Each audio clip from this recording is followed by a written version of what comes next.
오늘 우리에게 주신 하나님의 말씀은 요한복음 18장 15절에서 27절까지 말씀입니다. 시몬 베드로와 또 다른 제자 한 사람이 예수를 따르니 이 제자는 대제사장과 아는 사람이라. 예수와 함께 대제사장의 집들에 들어가고 베드로는 문 밖에 서 있는지라. 대제사장을 아는 그 다른 제자가 나가서 문 지키는 여자에게 말하여 베드로를 데리고 들어오니 문 지키는 여종이 베드로에게 말하되 너도 이 사람의 제자 중 하나가 아니냐 하니 그가 말하되 나는 아니라 하고 그때가 추운 거로 종과 아랫사람들이 불을 피우고 서서 쬐니 베드로도 함께 서서 쬐더라. 대제사장이 예수에게 그의 제자들과 그의 교훈에 대하여 물으니 예수께서 대답하시되 내가 드러내놓고 세상에 말하였노라. 모든 유대인들이 모이는 회당과 성전에서 항상 가르쳤고 은밀하게는 아무것도 말하지 아니하였거늘 어찌하여 내게 묻느냐. 내가 무슨 말을 하였는지 들은 자들에게 물어보라. 그들이 내가 하던 말을 아느니라. 이 말씀을 하심에 곁에 섰던 아랫사람 하나가 손으로 예수를 쳐 이르되 네가 대제사장에게 이같이 대답하느냐 하니 예수께서 대답하시되 내가 말을 잘못하였으면 그 잘못한 것을 증언하라. 바른 말을 하였으면 내가 어찌하여 나를 치느냐 하시더라. 안나스가 예수를 결박한 그대로 대제사장 가야바에게 보내니라.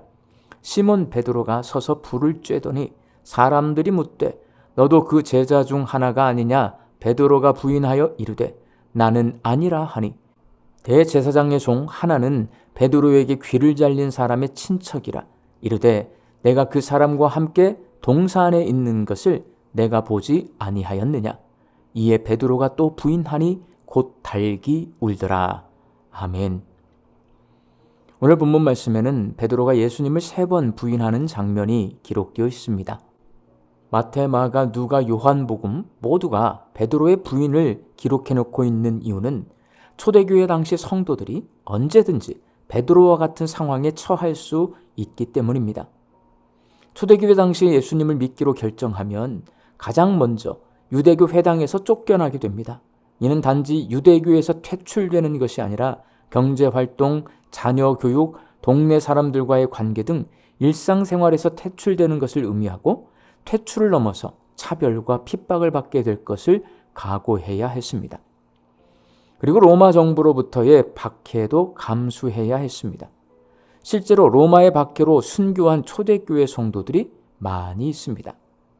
초대교회 성도들은 언제든지 당신이 예수의 제자가 아니냐라고 신문을 받고 목숨을 위협받는 상황에 처할 수 있었고 그때 베드로처럼 부인할 수 있었습니다. 우리는 그런 상황을 겪고 있지 않기 때문에 나는 베드로의 배반에 대해서 쉽게 생각하고 베드로의 믿음 없음을 비판할 수 있지만 만일 그런 상황에 처하게 되면 어떻게 될지 모릅니다.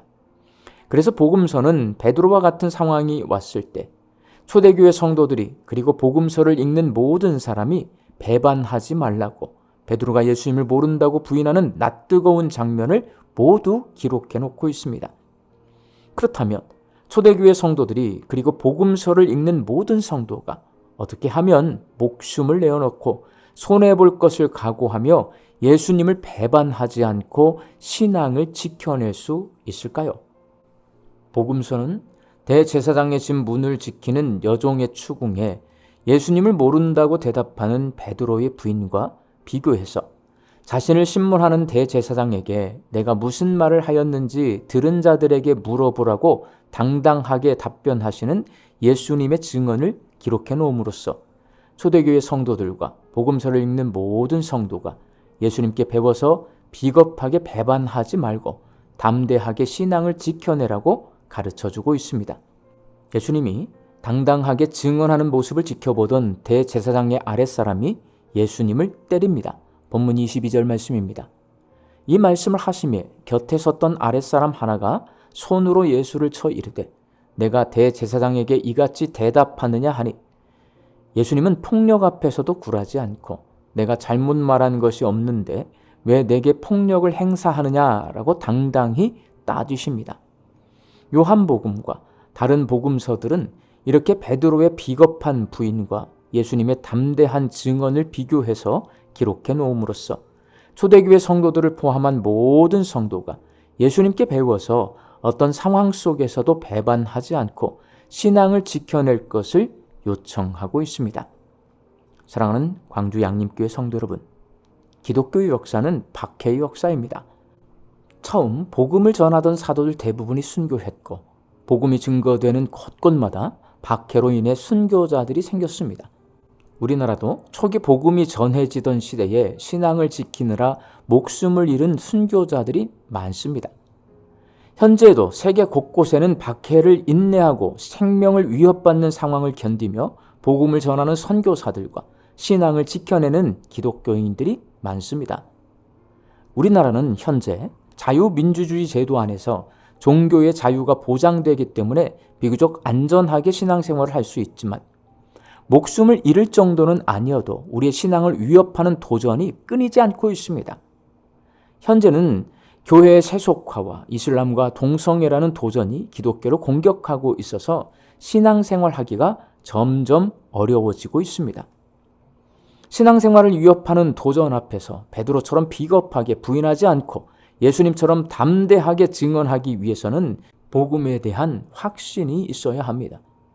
예수님이 하나님의 아들이시고 그리스도이심을 확신하고 십자가에서 내 죄를 대속해 주심으로 날 구원해 주신 예수님이 이제 내 삶의 주인이심을 확신하고 주인으로 섬기며 살면 신앙생활을 위협하는 어떤 도전 앞에서도 예수님처럼 당당할 수 있습니다. 우리 광주 양림교회 성도들이 복음의 확신을 가지고 어떤 위협 앞에서도 어떤 유혹이나 미혹 앞에서도 예수님처럼 당당하게 신앙생활 하실 수 있기를 주님의 이름으로 축원합니다. 함께 기도하겠습니다.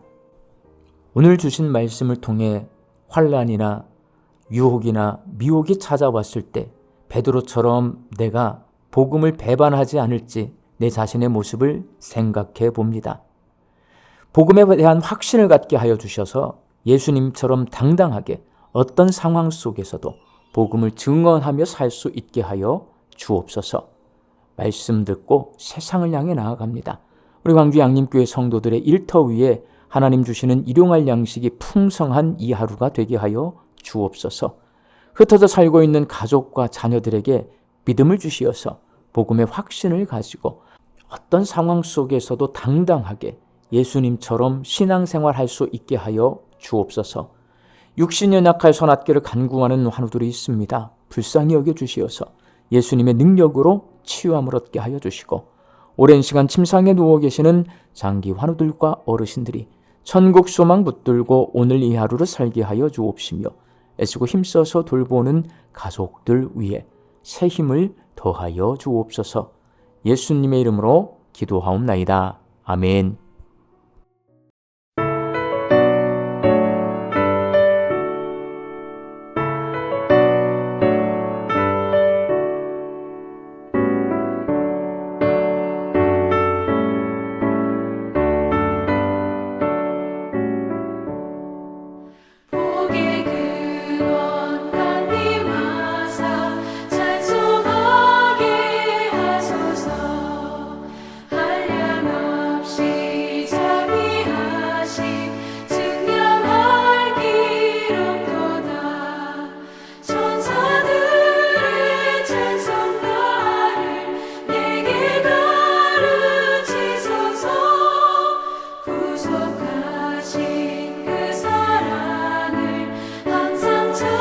찬송